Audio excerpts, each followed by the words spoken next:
Okay, recording now. Today's section is just, I'm going to go over the review. The midterm is already posted, so it'll be fairly short, and I'll release you. And then on Thursday, I'm going to check back in if you have additional questions about, not the exam. If you're taking the exam, I'm not going to answer questions then because it's open till next Tuesday. I want the exam to shut off, and then I can answer questions about the exam after that. But what I want to give you on Thursday is an opportunity, if you've gone through the review and you have additional questions before you take the exam, you can ask me on Thursday. If not, you have the time this week to take the, I think it's 51 or 52 question exam. Okay, so let me go through the review and then we can go from there. Share my screen with you.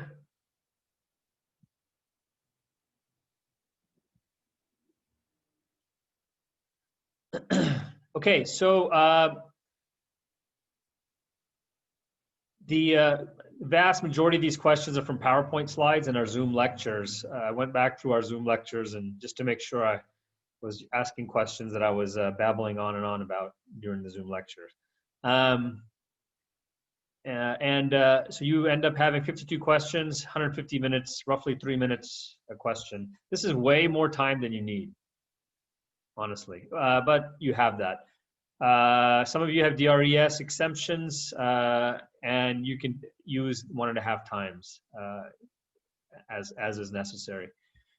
Same format as the quiz. You have until next week to take it. However, once you start, you must finish and you must work alone. Okay, that's the only requirement there. You must work alone and you must finish once you start. You can't save and come back. All right, okay, so what's on this? So you have urban history, a decent amount on urban history, I think 10, 11 questions on this. And they're general in scope. I ask you things like, I want to give you details, but basically, what are the planning features that are associated with each of the ancient civilizations? And some of them have things in common. And I'll give you a hint, they're pyramidal in design. And sometimes they have things that are a bit unique.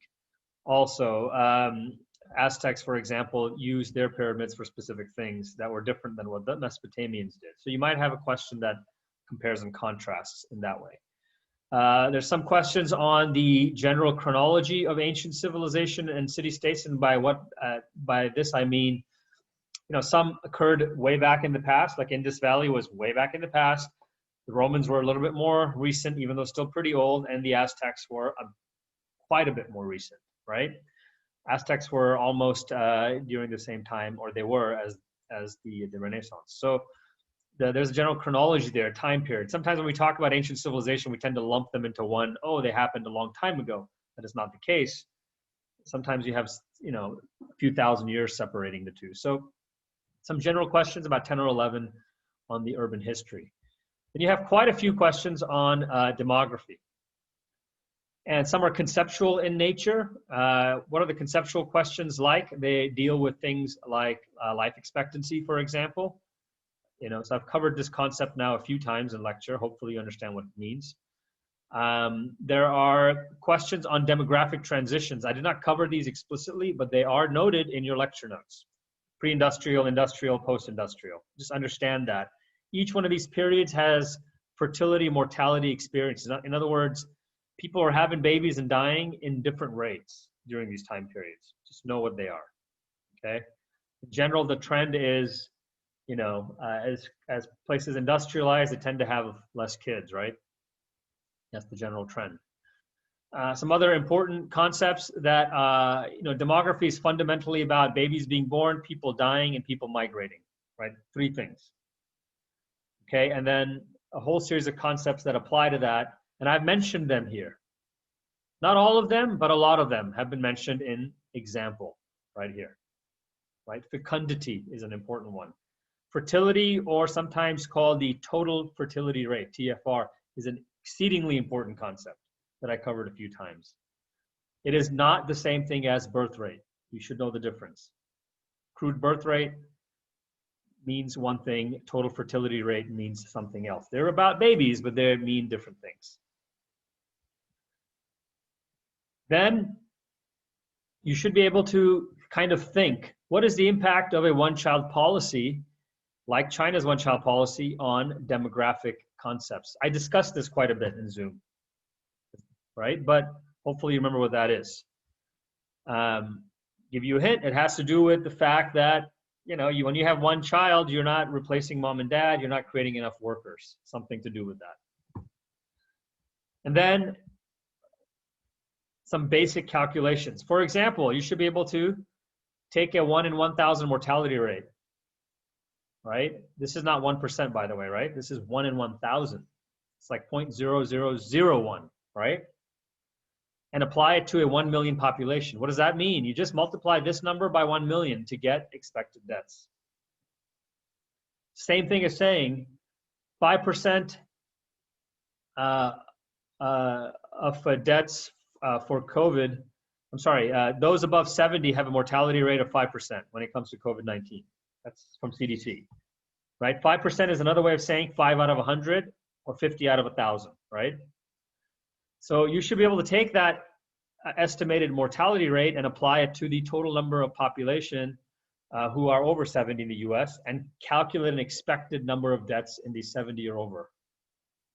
Pretty straightforward. It's a one-step calculation. Then we have these last three, which start with the legal foundations of planning. And here I prattled on and on about the police power of the state for at least two or three lectures, right? Health, welfare, safety, morals, that kind of stuff. Where do cities get their police power from? Who the Constitution recognizes? Limits to the police power, constitutional cases that have tested the police power, that kind of stuff. In that context, we do talk about eminent domain and takings, if you remember. We had some cases that were specific to that as well, right? A big case I mentioned in lecture, that was about eminent domain, that vastly expanded the eminent domain powers, and that had a pushback from the federal government and all states and municipalities throughout the nation, right? This was a case in the early 2000s that I discussed. And then in enabling legislation, what is that? Why do we need it, right? And then from there, we go into things like zoning, right? And what the different types of zones are and the requirements for zoning. And so I talked quite a bit about this, things like floor area ratio, site footprint, setbacks. And in that context, I also discussed things like what is a CUP, what's a variance, right? Things like that, planned urban development, and the plan approval process, the difference between entitlement and building and safety, for example. I talked about that. So you have a few questions that ask conceptual questions on what the differences are. So that's on zoning. And then I covered planning theory, concepts, and policy. In this context, I talked about markets, the economy, the rules of the market, the assumptions of the market, right? Supply, demand, supply, transparency, distortions, all of that stuff, if you remember. Things like opportunity cost are pretty important. I discussed that quite a bit in lecture. It's in your notes as well. You should know what this is, right? Opportunity cost is synonymous with indirect cost, right? And it's the foundation of something called comparative advantage, which is what globalization rests upon. I also talked about public policy and the rational model elements, right? This was defining a problem, alternative generation, selecting an alternative, evaluating it, and then doing it all over again. Remember, it was a little circle. Okay, and then what is the role of government, right? Protect private property, enforce contracts, that kind of thing. What did I leave out? The last piece. I was already at 50-some questions. I was like, okay, I need to stop. So I left out what we covered last week, which is the general comprehensive plan. Okay. To my best of my knowledge, there are no questions on there because I took them out. We will cover that in the final because it has been covered, but that in a nutshell are your 52 questions. It's not 10 each. There's like 5 areas in there. It's not exactly 10 each, but something like that. Okay. Any questions?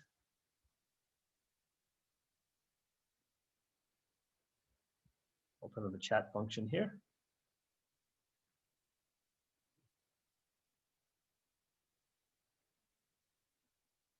I promise you it's not that tricky.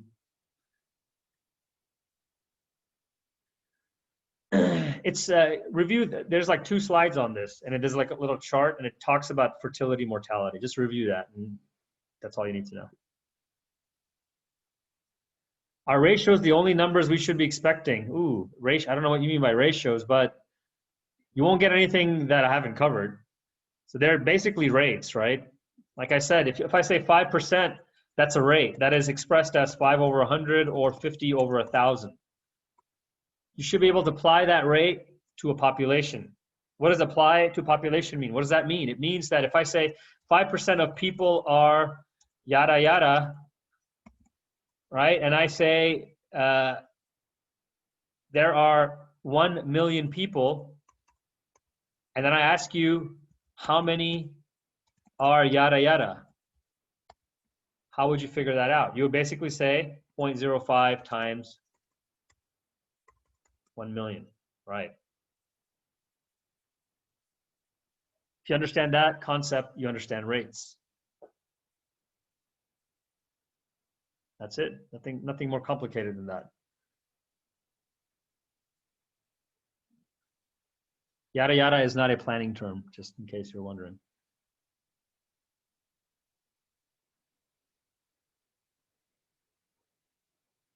Ah, I didn't know that actually. I was just, Seinfeld. I should have known that. I've seen Seinfeld.